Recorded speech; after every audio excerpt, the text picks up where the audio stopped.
I was never one for camping outdoors. I always had more fun when I was sneaking into abandoned buildings with my friends and exploring all the nooks and crannies that we normally wouldn't be allowed in when it was opened up. And when I was younger, I wasn't afraid of anything. I mean, I would go exploring anywhere as long as I knew I wasn't facing jail time for breaking and entering. That all changed though as I got older, and though I can blame part of my newfound fear of certain abandoned buildings on my age and my getting wiser, the real source of my fear can be traced back to the summer of '98. I was 16 years old, and a group of friends decided that we wanted to spend the night in an old abandoned asylum that we had checked out a few times. We had only ever gone there during the daytime, and we were excited to see how eerie it would be at night. The four of us decided to get to the asylum by 4 in the afternoon so that we could cut through the property and sneak in through the unlocked door behind the kitchen and get everything set up before it was too dark. And it's a good thing that we planned ahead, because the door we typically used was jammed shut for some reason. We couldn't get it to budge. Honestly, at that point, we almost called it quits for 2 reasons. The first being that I wasn't willing to break a window to get in, and the other was that 2 of the people we were with, Allie and Dwayne, got freaked out because they thought someone must have been there if it was locked. Kellen was able to calm them down though, and it just so happened that I found a window that was opened up a bit, and we managed to open it up enough to climb through. Once we were inside, we headed into the auditorium, which was where we planned to set up our sleeping bags and leave our bags while we explored. And after setting up, we were off. Sadly, it wasn't long after we started walking around that things started to take a bit of a creepy turn. It wasn't apparent at first, but eventually we realized that we were not alone in that asylum. It started after we made our way through the 2nd floor of the asylum, which was 3 stories tall. We were only able to go into and check out 2 of the rooms on that floor because the rest had doors that couldn't be opened for some reason. So we moved onto the 3rd floor pretty quickly. But as soon as we stepped out the staircase and into the hallway, we all heard a slamming sound come from below us. We froze, and I remember slowly turning around to look at the door that we had just come out of.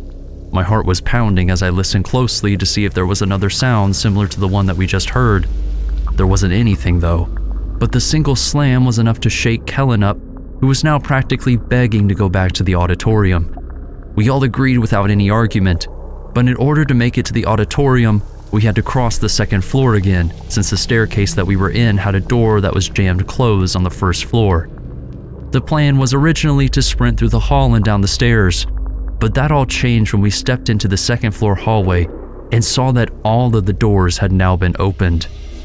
We all looked at each other with confused looks on our faces, and before we could even think about what we were going to do, another sound cut through the silence like a knife through butter and sent us all into a panic.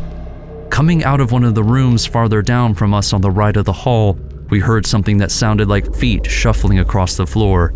I took in a deep breath as I tried to muster the courage to speak and ask my friends what we should do, but any chance of me talking was interrupted by the sound of a man muttering to himself from the same room that we heard the shuffling.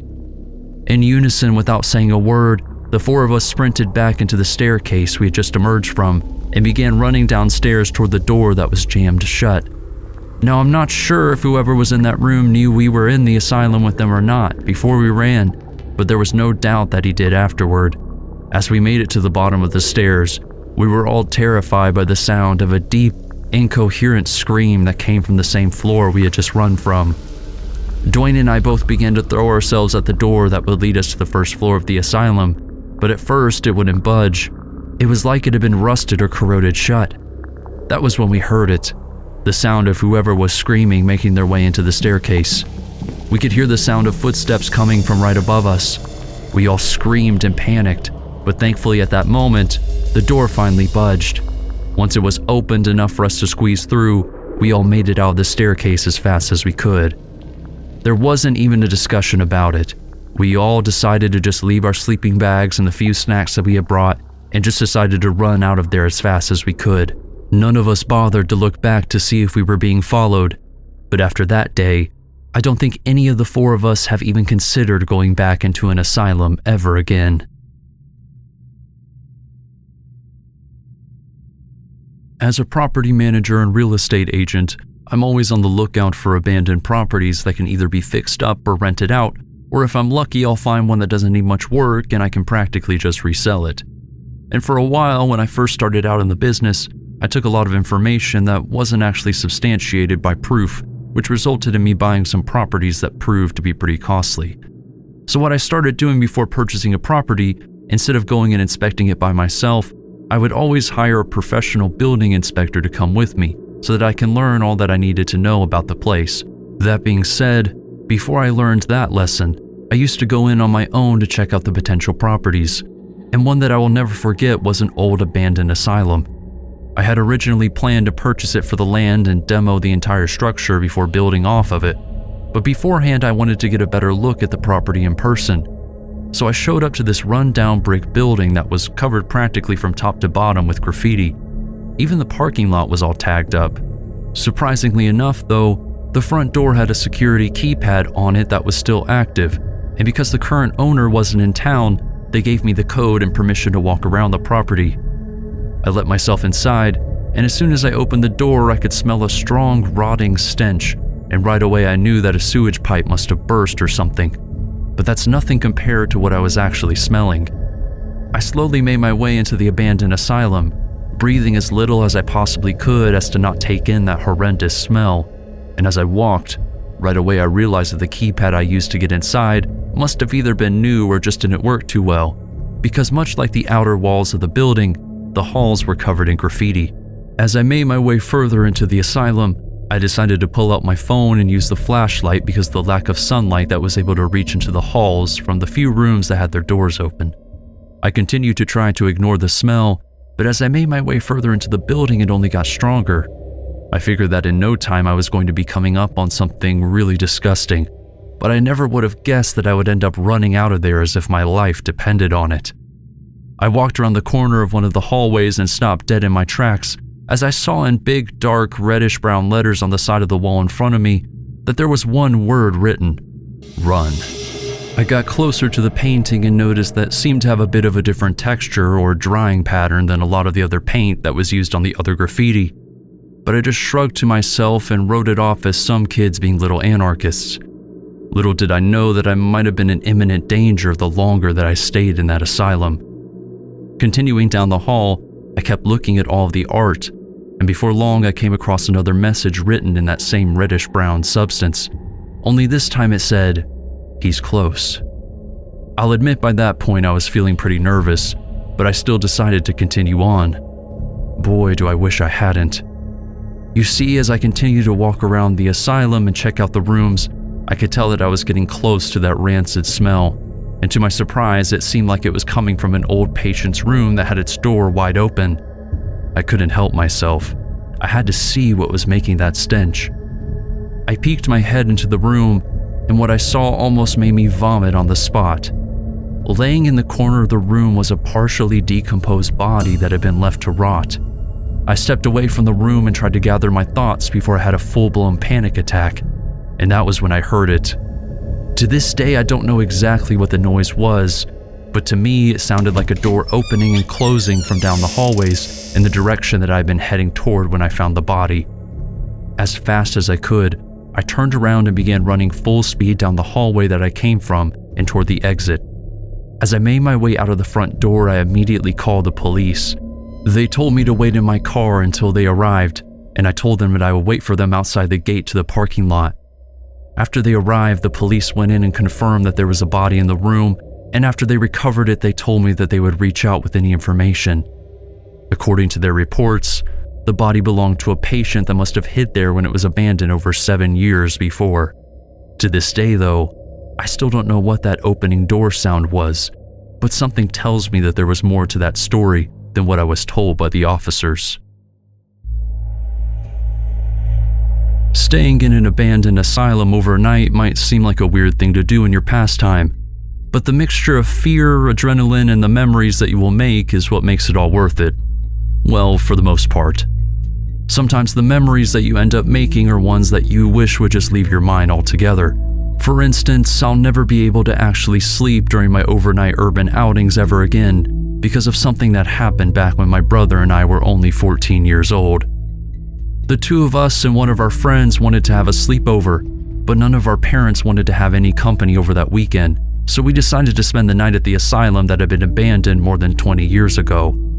Kids had been staying there for years, and we knew that it wasn't super dangerous, but it was still creepy enough to make it fun. And that's even after we had gone there literally countless times before that. However, the fact that we had gone so many times before was the reason why we knew something was wrong that last time we decided to stay the night. You see, we showed up in the middle of the day and hung out in the field out back for a while before making our way inside. And by that point, it was clear that we were the only group of kids that were hanging out there that day, which was pretty normal. But as we were walking through the field toward the building where we were able to gain access to the asylum, we noticed something that we had never seen before. There was someone that none of us recognized standing in the side parking lot of the asylum. We tried not to pay him any mind, but we noticed as we got closer to the building, he started walking toward us. At first, we thought it might be a new security guard or something, even though we had never seen one there before, so we decided that it might be smart to hide. As soon as we got inside of the asylum, we all took off and ran straight toward the old laundry room. We knew that we could squeeze ourselves behind the washing machines and hide for a bit until whoever was out there left. I'm glad we chose the spot too, because about 2 minutes after we had all hidden, we heard the unmistakable sound of someone walking through the hallway right past the laundry room. We don't know who they were, but for some reason they were looking for us. The three of us waited for what felt like forever, but was really only about 20 minutes before we finally decided that it was probably safe to come out. And thankfully when we did, that man was nowhere to be found. For the next couple of hours, we were all very cautious and quiet while we hung out, just in case they came back. However, by the time it was about 11 p.m., we had all but forgotten about the stranger and ended up actually falling asleep pretty easily. It wasn't until another hour or so later that I woke up with a really uneasy feeling in my stomach. Something was wrong. I just didn't know what. I slowly sat up on the floor that I had fallen asleep on and began to slowly look around. And I froze as I looked over to one of the windows in the room that we were staying in, and I saw the silhouette of a man standing and staring right inside at us. I couldn't contain myself as I let out a loud scream that not only woke up my brother and our friend, but also let the man know that I saw him. He took off running away from the window, but by then it was too late. We had all seen him and were quickly getting ready to run as fast as we could. It was as we made our way down the hallway that we heard the door on the other side of the hallway close, and as we turned to look back in the direction that the sound came from, we could clearly see the strange man walking toward us. We took off as fast as we could and started running toward the exit. We made it out of the building but weren't sure if we were still being followed or not, so we just kept running. The three of us probably made it about a mile down the road before we felt safe enough to slow down a bit and catch our breath. And when it seemed like no one was following us, we finally felt safe. That night we all ended up back at my house and we had to sneak our friend out in the morning. But as far as we were concerned, anything was better than sleeping in that asylum that night.